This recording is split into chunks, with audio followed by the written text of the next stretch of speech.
Who's impacting you? Who's in your ear? What influence do they have on you? Dr. Dennis Kimbrough said, if you're the smartest one in your group, you need to get a new group.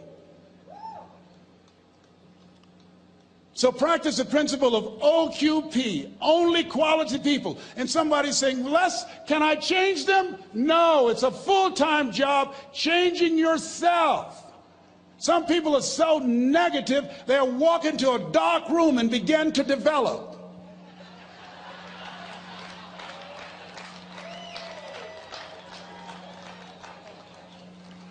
My family members and friends call me crazy for going to seminars, spending money on books and tapes and going to seminars. When are you going to stop going? I said, when I die. That's when I'll stop. When does a man or woman die? When their dreams die. When do we die? When we stop developing ourselves, expanding our minds, challenging ourselves, raising the bar on ourselves. The best thinking that I had at that point in my life, it produced this life that I have. I need some help. I'm where Einstein was. He said the thinking that has brought me this far has created some problems that this thinking can't solve. I applaud you for investing in yourself, for coming here, flying thousands of miles, investing money in yourself. I can tell you, based upon my own experience, you have something special. You have greatness within you. What you're doing is different. You represent only 2% of the planet. One great American said, I choose not to be a common man. It's my right to be uncommon if I can. I seek opportunity, not security. I do not wish to be a kept citizen, humbled and dulled by having the state look after me. I want to take the calculated risk, to dream and to build, to fail and to succeed. I refuse to live from hand to mouth. I prefer the challenges of life to the guaranteed existence, the thrill of fulfillment to the still calm of utopia. I will never cower before the master, nor bend to any threat. It's my heritage to stand erect, proud and unafraid, to face the world boldly and say, this I have done. That's what it means to be a part of Peak Potentials. Your unquenching desire, an uncommon desire to manifest your greatness. Give yourselves a round of applause.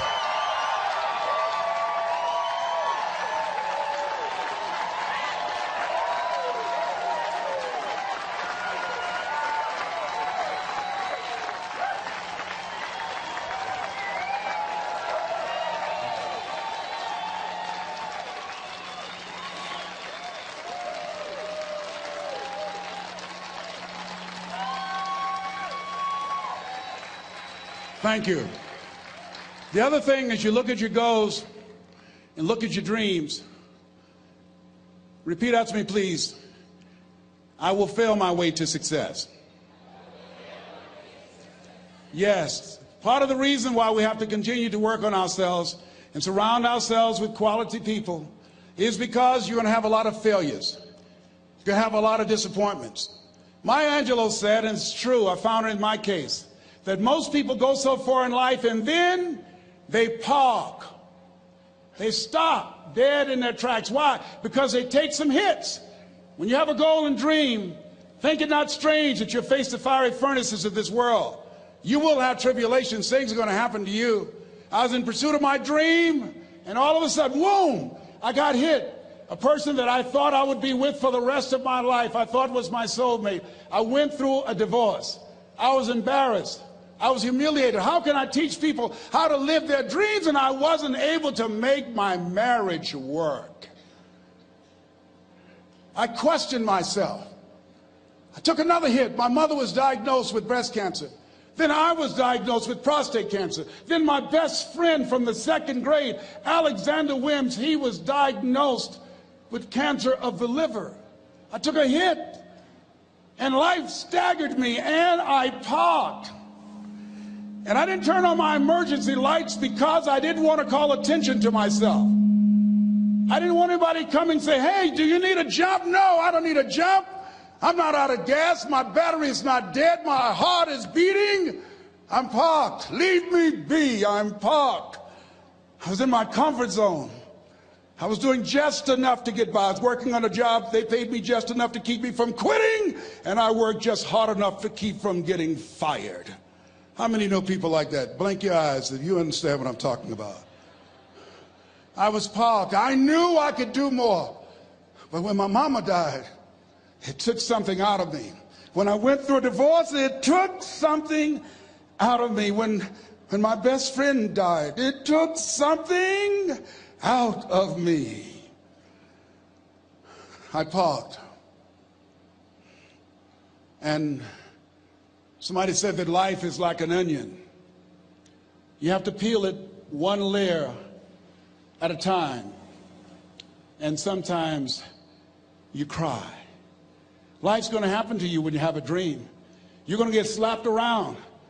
And don't take it personal. Don't ask, why did this have to happen to me? Why not you? Who would you suggest? You want to give us some names, some email addresses? And don't tell everybody. 80% don't care, and 20% glad it's you. It's called life. Suck it up and move on. Get over it.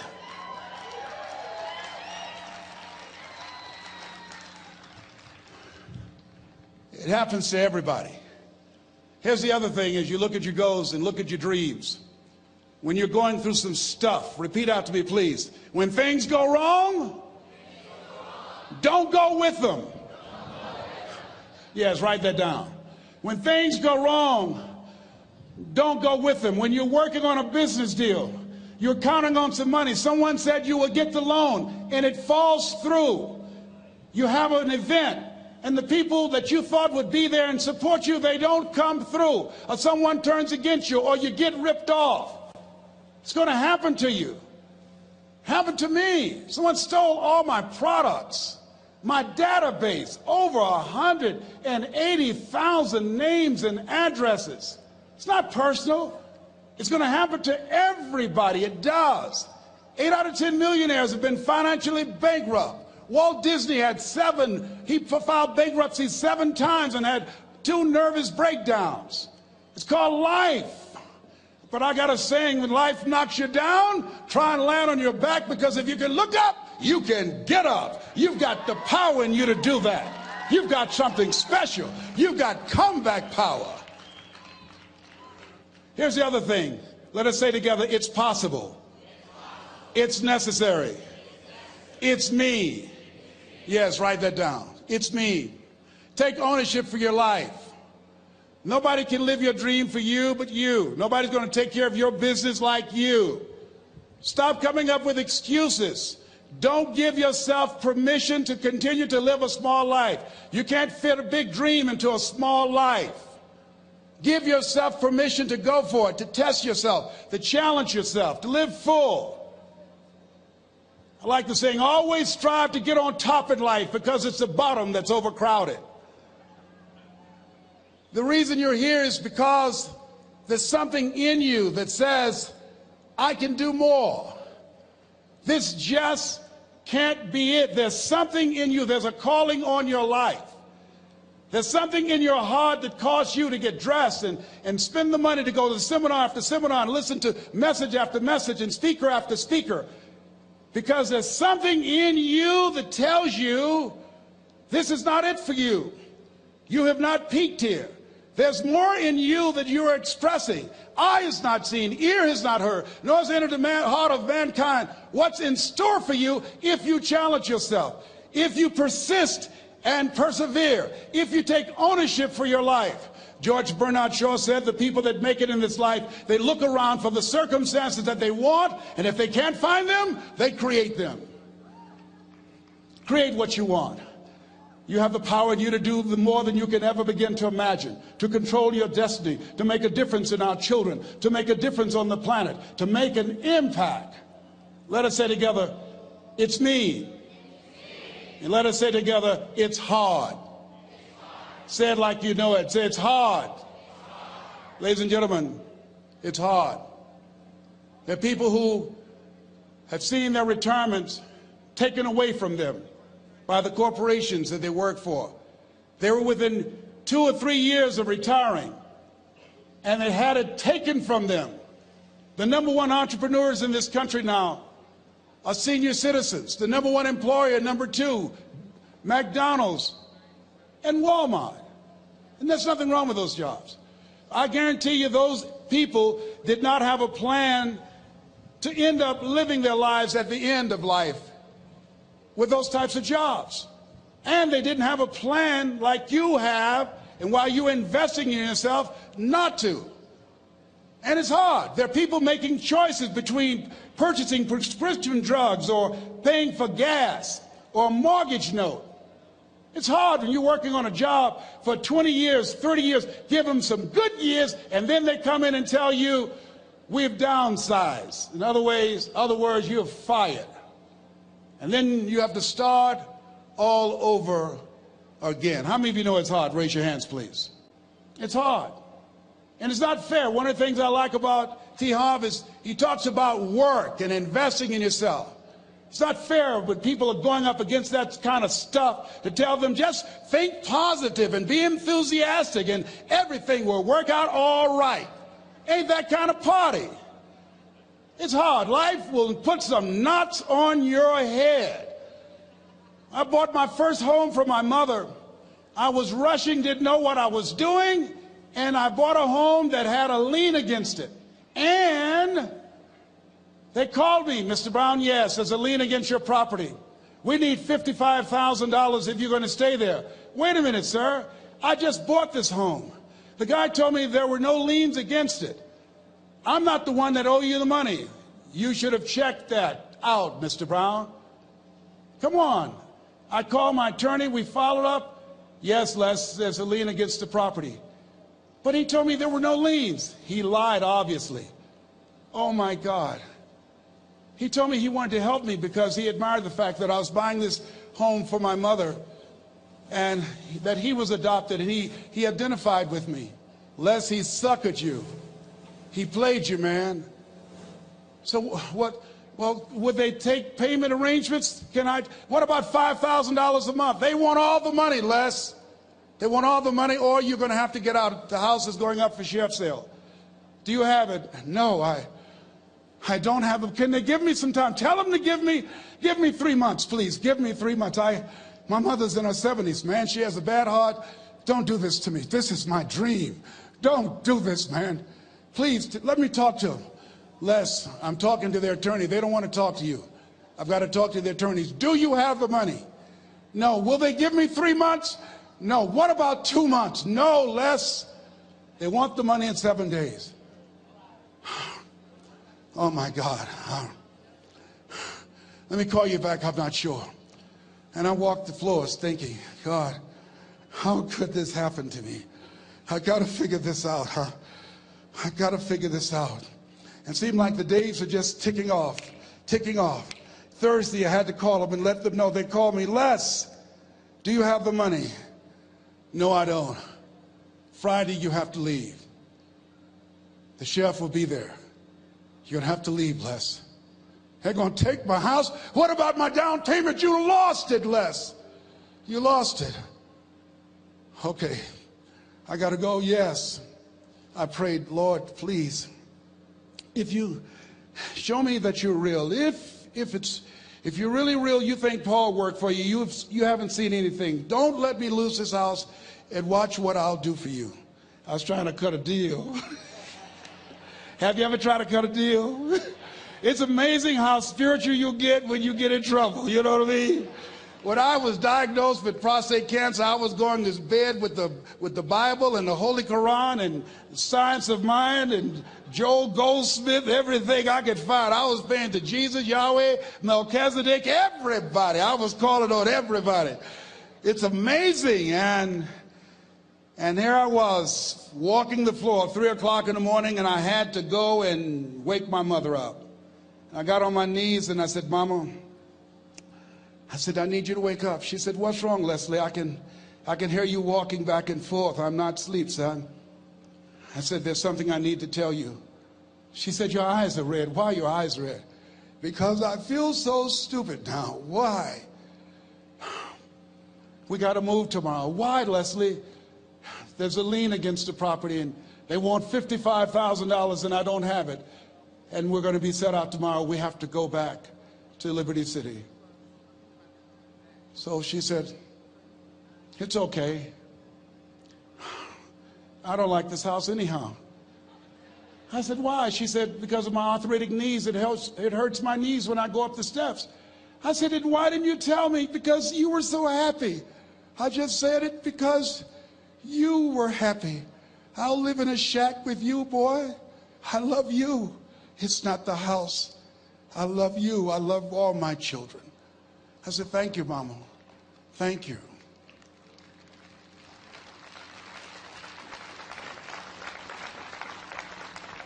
And the next day when we were in the truck going back to Liberty City, and we pulled down 68th Terrace, the neighbors came out and said, "Whoa, Mamie, y'all coming back?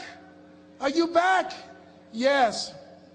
"What happened to the home your boy bought for you? Those boys you adopted?" Leslie didn't do a title search. He made a mistake. And boy, I was so humiliated. How many ever made a mistake that you were just humiliated? Raise your hands. I was devastated. I was taking the furniture off the truck, and my mother came, and I was crying. And she said, "Boy," I said, "Yes, ma'am." She said, "Hold your head up." I said, "Mama, I can't." She said, "Hold your head up." I said, "Why? Look what I've done." She said, "It's okay. It's okay. You are going to make a lot of mistakes in life, young man. You're going to fail your way to success. You have nothing to be ashamed of. Keep your head up and take that furniture back in the house." I said, "Yes, ma'am." And I learned something from that. If you ever go through something, hold your head up. If you ever make a mistake, hold your head up. If you ever do something and everything goes wrong, life catch you on the blind side, hold your head up. It's not over. Goethe said, "That which does not kill you will make you stronger." Hold your head up. Shake someone's hand on your right and left and say, "Hold your head up."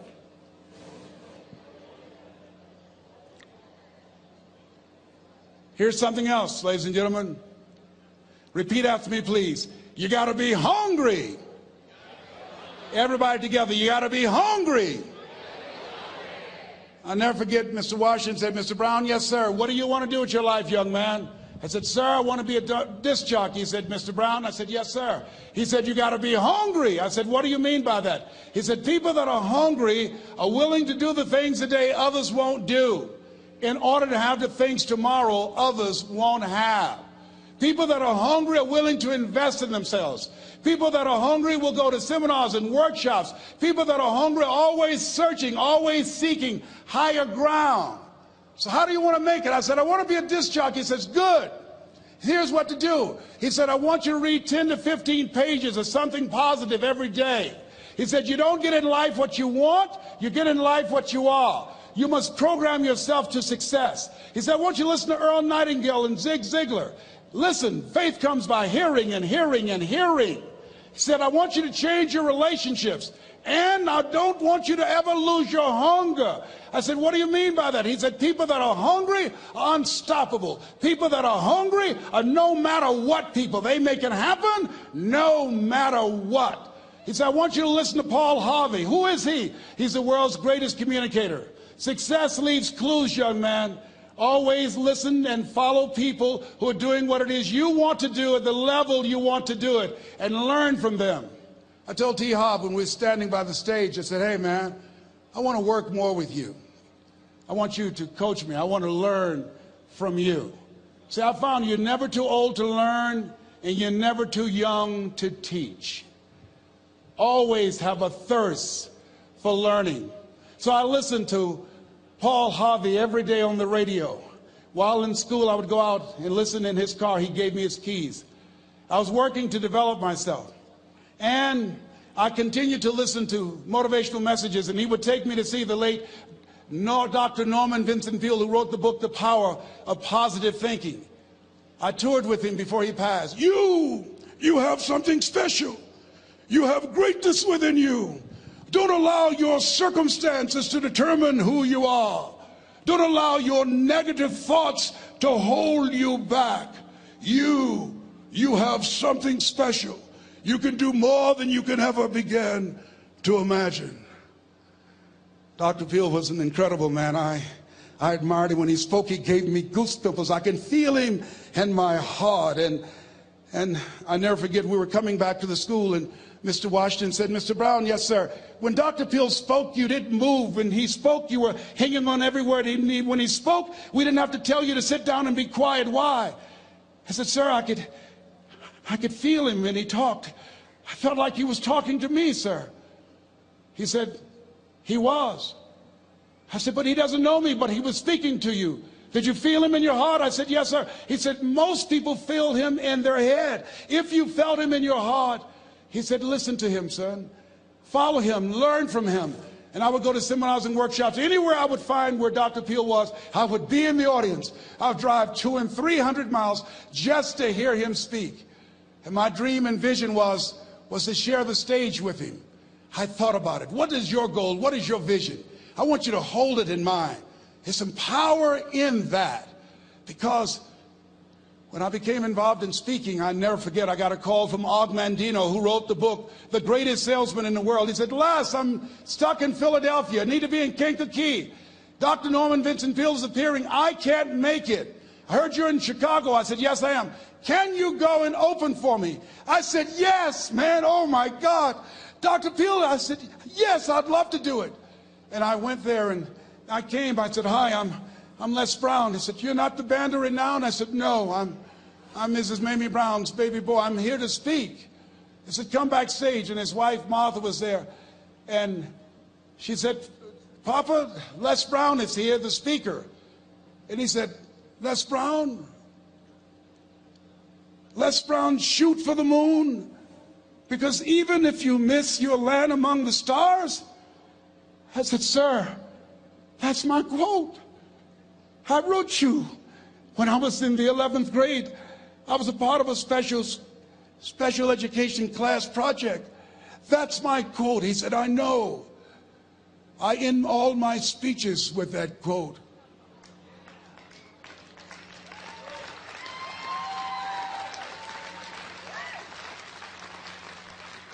And Dr. Peel had a great sense of humor. A young man was backstage, and I had so many questions to ask him, and my mind froze up, and the young guy said, Dr. Peel, how old are you? And he was up in age. He said, Sonny, I'm 92. The young man looked at him and said, I don't know if I want to live to get 92. He said, that's because you've never been 91.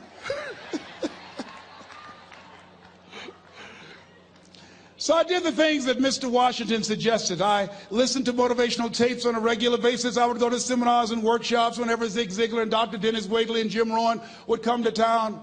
And I said, sir, what do you want me to do now? He said, Mr. Brown, I've given you everything that I can give you. He said, develop your mind, put your money where your mouth is, continue to learn how to be an effective communicator, because once you open your mouth, you tell the world who you are. And always surround yourself with OQP, only quality people.